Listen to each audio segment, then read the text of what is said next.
జరిగినప్పటి నుంచి మీడియాలో ప్రముఖంగా వినిపిస్తున్న పేరు మసూద్ అజార్. జైషే మహమ్మద్ చీఫ్ అయిన మౌలానా మసూద్ అజార్ చనిపోయాడన్న వార్త ఇప్పుడు సామాజిక మాధ్యమాల్లో షికారు చేస్తుంది. దీంతో ఆయన గురించి ఎక్కువ మంది సోసాదిస్తున్నారు. కిడ్నీ సమస్యలతో రావల్పిండిలోని ఆర్మీ ఆసుపత్రిలో చికిత్స పొందుతూ మసూద్ మరణించాడని మీడియాలో న్యూస్ వినిపిస్తోంది. లేదు, బతికే ఉన్నాడని, తమ దేశంలోనే అనారోగ్యంతో ఉన్నాడని పాకిస్తాన్ విదేశాంగ మంత్రి మహమ్మద్ ఖురేషీ స్పష్టం చేశారు.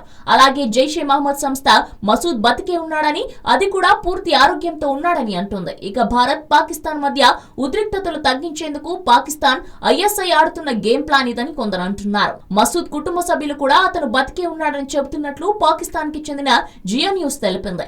అసలు విషయం తెలుసుకునేందుకు భారత నిఘా వర్గాలు ప్రయత్నిస్తున్నాయి. ఈ నేపథ్యంలో అసలు మసూద్ ఎవరు, ఆయన చరిత్ర ఏంటి అనేది ఒకసారి తెలుసుకుందాం. పాకిస్తాన్ పంజాబ్ ప్రావిన్స్ కి చెందిన మసూద్ అజార్ 2000 సంవత్సరంలో జైషే మహమ్మద్ సంస్థను స్థాపించాడు.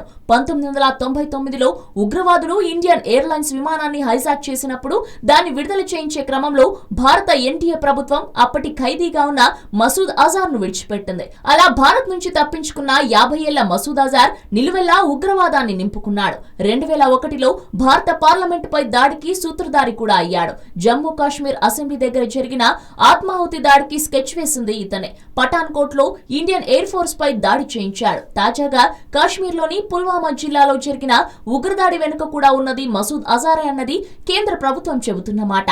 పాకిస్తాన్ సరిహద్దుల్లోని బాలాకోట్ లో జైషే మహమ్మద్ ఉగ్రవాద సంస్థ ప్రధాన కార్యాలయం ఉంది. అక్కడే కుర్రాలకు ట్రైనింగ్ ఇచ్చి వాళ్లను మానవ బాంబులుగా తయారు చేస్తున్నాడు మసూద్ అజార్. పుల్వామా ఉగ్రదాడి తర్వాత Indian air force Jaishe Mohammed ప్రధాన కార్యాలయాన్ని నేలమట్టం చేసింది. ఆల్ ఖైదా ఉగ్రవాది ఒసామా బిన్ లాడెన్ కి ఫ్రెండే ఈ మసూద్ అజార్. ఒసామా ఆఫ్రికా దేశాల్లో ఎన్నో ఉగ్రవాద దాడులు చేయించాడు. మతానికి ఉగ్రవాదానికి లింక్ పెట్టి జిహాద్ అనే పవిత్ర పదాన్ని కాస్త ఉగ్రవాద చైతన్య పదంగా మార్చేశాడు.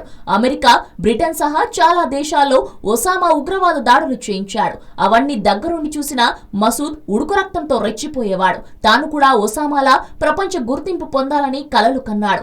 ఇండియా నుంచి విడుదలైన తర్వాత మసూద్ ఒసామా బిన్ లాడెన్ దగ్గరికి వెళ్లాడు. 1993 నుంచి లాడెన్, మసూద్ అజార్ కలిసి పనిచేసేవాళ్లు. 1994లో జమ్మూ కాశ్మీర్ లో ఉగ్రవాద బోధనలు చేస్తున్నాడని మసూద్ అజార్ ను అరెస్ట్ చేశారు. అతన్ని విడుదల చేయించేందుకు హర్కతుల్ అన్సార్ అనే ఉగ్రవాద సంస్థకు చెందిన ఒమర్ షేక్ 1994లో ఇండియాలో 4 విదేశీయులను కిడ్నాప్ చేశాడు. అయితే భారత భద్రతా బలగాలు ఒమర్ షేక్ ని అరెస్ట్ చేసి కిడ్నాప్ అయిన బాధితులను రిలీజ్ చేశారు. 1995లో హర్కతుల్ అన్సార్ సంస్థ ఈసారి 5 విదేశీ పర్యాటకుల్ని భారత్ లో కిడ్నాప్ చేసింది.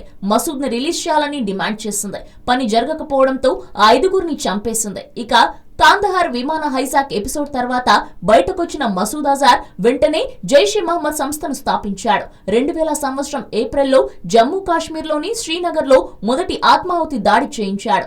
24 ఏళ్ల అసీజ్ సాదిక్ మానవ బాంబుగా మారి ఆత్మాహుతికి పాల్పడ్డాడు. 1979 నుండి 1989లో మసూద్ అజార్ సోవియట్ ఆఫ్ఘాన్ యుద్ధంలో పాల్గొని గాయపడ్డాడు. హర్కతుల్ అన్సార్ సంస్థలో మోటివేషనల్ విభాగం అధినేత అయ్యాడు. 1990లో హర్కతుల్ అన్సార్ సంస్థకు ప్రధాన కార్యదర్శిగా మసూద్ పనిచేశాడు. తద్వారా ఆ సంస్థ అంతర్జాతీయంగా వివిధ దేశాల్లో చేపట్టిన రిక్రూట్మెంట్లను స్వయంగా వెళ్లి పరిశీలించాడు. ఉగ్రవాద కార్యకలాపాల కోసం ఫండ్ సేకరించాడు. ఇస్లాం ప్రపంచ మతం కావాలని ప్రచారం చేశాడు.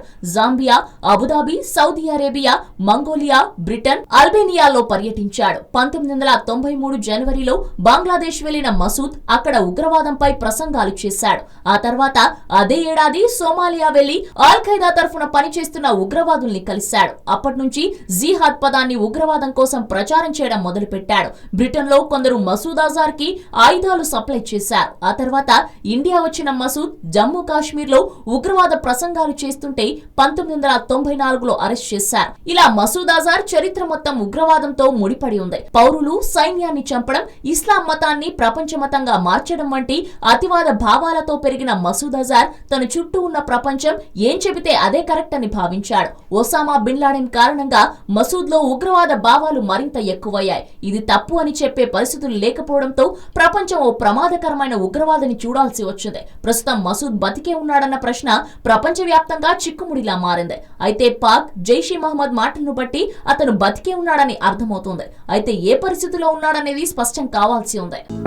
హలో, మిమ్మల్నే యోయో టీవీ యాప్ డౌన్లోడ్ చేసుకున్నారా? ఇంకా లేదా? మీ యాప్ స్టోర్ కి వెళ్ళి వెంటనే డౌన్లోడ్ చేసుకోండి.